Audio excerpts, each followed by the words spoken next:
Hello and welcome back to the channel. My name is Krashy, and today I want to give a big shout out to GFaust, who actually sent me a message on Twitter asking for this type of video. So today what we're going to be doing is diving into a super basic, I'm talking about the basics of the basics for building items and knowing what items do and understanding items for Predecessor or for MOBAs in general. Now, I want to make sure that I'm making informational and educational videos, but a lot of the times you have to remember that I've been playing MOBAs for like 12 years. A lot of the really basic stuff is just lost on me, right? Like it's like breathing air to me. So we're going to talk about why you would build certain types of items. And while I'm not going to go in depth about certain builds, I want to give you the understanding and the knowledge for someone that maybe Predecessor is your first ever MOBA to understand why you build items. So we're going to start with the very basics of item building. I'm probably going to miss some things because, like I said, this is all things that don't feel very nuanced to me, but you got to know the little ins and outs of it. So we're going to start with stats, right? Like some of the things I'm going to look at are some of the most basic versions of stats that you can possibly get. So we're going to look at short sword, and we're probably going to look at codex to start off. So let's look at codex. Codex is an item component that is something that builds into tier 2 item components that build into tier 3 item components. So let's take a look at alchemical rods specifically. You have the codex that builds into the codex and a spirit bead that build into an alchemical rod that build into the azure core. So you have tier 1 items, tier 2 items, tier 3 items. And these items all give you stats and they have different costs. And so when it comes to building items, you're just trying to build power. Everybody understands this concept. But what is magic power, right? Who uses magic power? You know, most everybody can use mana, and then you have like the different effects, and that's where it's going to break down into a lot more specifics. But you have codex, that's a tier 1 item that builds into tier 2 items, builds into tier 3 items, that has magic power on it. And then you have something like short sword, same thing, same simple concept, right? Let's go ahead and look at malady. You have short swords that build into tier 2 hone Chris and temporal ripper, and then that builds into tier 3 malady. But what is a short sword, right? Well, the short sword is an item that has 8 physical power. So who uses physical power? Yes, like I said, this is the basics of what we're talking about today. This is how damage is done. You have 2 damage types. You have physical damage and you have magic damage. And you need to know what character you're playing and what kind of build that they want. And you're going to understand that just by looking at recommended items. But if you want to know and think about it beforehand, let's go ahead and dive into that. So let's take Gideon, very mage-like character, right? And so you actually have this little graph, this chart over here, and this is kind of these kinds of charts, things that like they map out their strength. They're not really accurate, right? Like this, it's just to give the player base like some kind of visual representation about what the character can do. But in general, the hero class is mage, and mage is always going to be magic power, right? But even if you don't want to just look at these hero classifications, these little graphs, this is where you really want to go. You want to go into the abilities, and this is where we can start to explain the scalings and how damage is actually done in this game. So let's look at what do I look at? We'll look at Cosmic Rift, your Q ability. Rip down a meteor from the sky, dealing 100, 160, 220, 280, 340, plus purple 70% magic damage to all enemies caught in the area of impact. I'm going to break this down for you. These white numbers, this is the flat damage. This is the damage that the ability is going to do no matter what, depending on what rank you have. So let's say you start level 1, you take a Q, you're going to do 100 damage with that Q, level 1. And then you're going to factor in this 70% scaling purple. Well, what is purple? Purple is magic damage.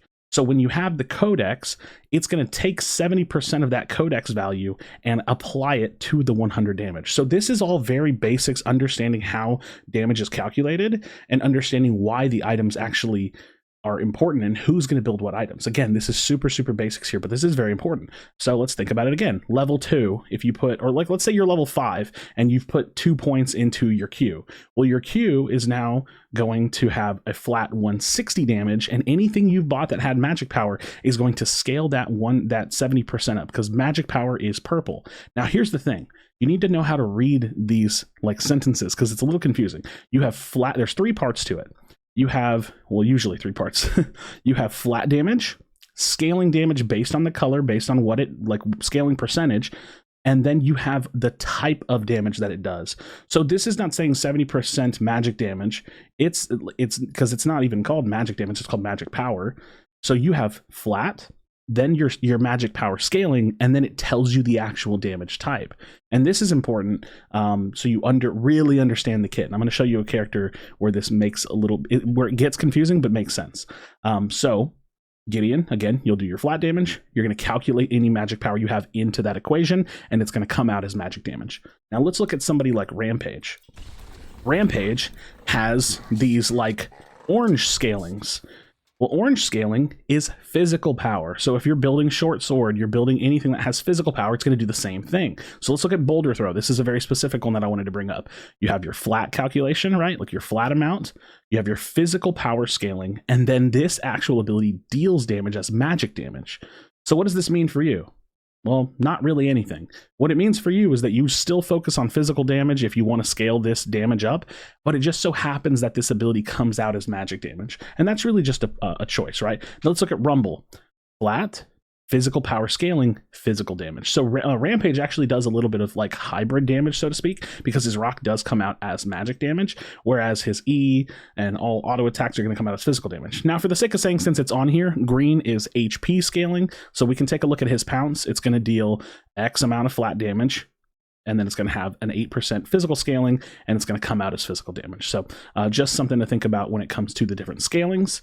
There's another character. There's two more characters I want to show you. Feng Mao is pretty unique in the sense that he has orange scaling, which is physical power, but he has red scaling, which is physical penetration. So that's why items like Malady, Pain Weaver, Mesmer, Dread, etc. are really, really good on Feng Mao, because with his ultimate, he has, not only does he have a 70% physical scaling, an 80% physical scaling, but he has a 350% physical pen scaling. So they really should add like maybe like a little what's it called? I can't think of what the word is called. Like a chart up here.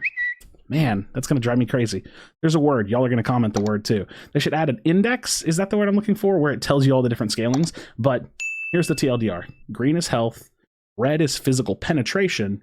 Orange is physical power. Purple is physical purple is magic damage, magic power. So even I'm not, saying it correctly. Now, Crunch is also another unique one where he actually has hybrid scalings, but all of his damage, or most of his damage, is going to come out as physical. So let's take a look at a few of his ability. You have flat scaling, or like flat damage, physical scaling from physical power, magic scaling from magical power comes out as physical damage. Same thing. Flat, physical scaling, magic scaling, physical power, or physical damage. His passive, however, is after casting an ability, Crunch amplifies the next basic attack to deal physical scaling, magic scaling, but comes out as magic damage. So Crunch is a little bit hybrid, where you actually can get the benefit from building a little bit of hybrid items, although he does technically tend to build physical mostly anyways. But this is how you have to understand and think about the game in that way. So I think I've mostly covered it without diving into the specifics of building. Now, here's the thing when it comes to actually knowing what items are good. Let's go ahead and just pick magic power, for example. I'm going to show a couple of items intentionally to explain how there's all different kinds of items that do different things. Let's take an item like Megacosm that has power, mana, haste, and then it has its passives, versus an item, say, like Prophecy, which has magic power, attack speed, haste, and then it's got its passives. The way that you have to think about building a build or item set that goes with your heroes is you have to think about what the item does and what the hero's abilities do. And you have to kind of think if those two things go together. This is where it takes a lot more knowledge, right? Like if you have a character that has like a lot of AoE, it might be good to have items that have AoE-like effects, or things that pair well with AoE-like effects, right? So let's look at Tainted Scepter. Tainted Scepter has its stats, but let's look at Malice. Or blighted spells. We'll read both of them. Dealing magic damage to an enemy target reduces their healing by 40% for 3 seconds. So this is dealing magic damage to an enemy target reduces their healing by 40% for 3 seconds.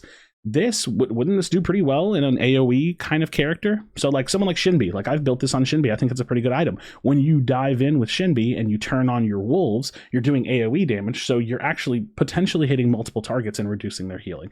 So that's how you start to think about, okay, well, I know Shinbi's magic power, so you're going to look at that instead of physical power items, and what items complement the way that Shinbi is played and the way that Shinbi's abilities work. So that's where you start stepping deeper into understanding builds and knowing what to buy, but this is the very basics of what characters even use what, right? So you can start off by like, and again, this graph doesn't even tell you much. Actually, this whole entire box doesn't really tell you enough, because it's like, oh, kind of ability power, kind of basic attack, kind of mobility. It's just kind of like a really random thing that they put on here to kind of give you an idea of like what the play style is like, but doesn't actually give you any information. This is where you want to be. So again, to recap: orange, physical power; red, physical penetration; green, health; purple, magic power. So hopefully this was informative. Like I said, this is for brand new beginner MOBA players, people that don't really understand how a lot of this works. Again, GFaust, big shout out to you. Hopefully this was helpful and informative. Friends, if you have any questions, if I miss anything, please drop it in the comments down below. Drop a like in the video, subscribe for future Predecessor content. As always, be sure to be kind of one another. Tell someone you love them, and I'll see you on the next video.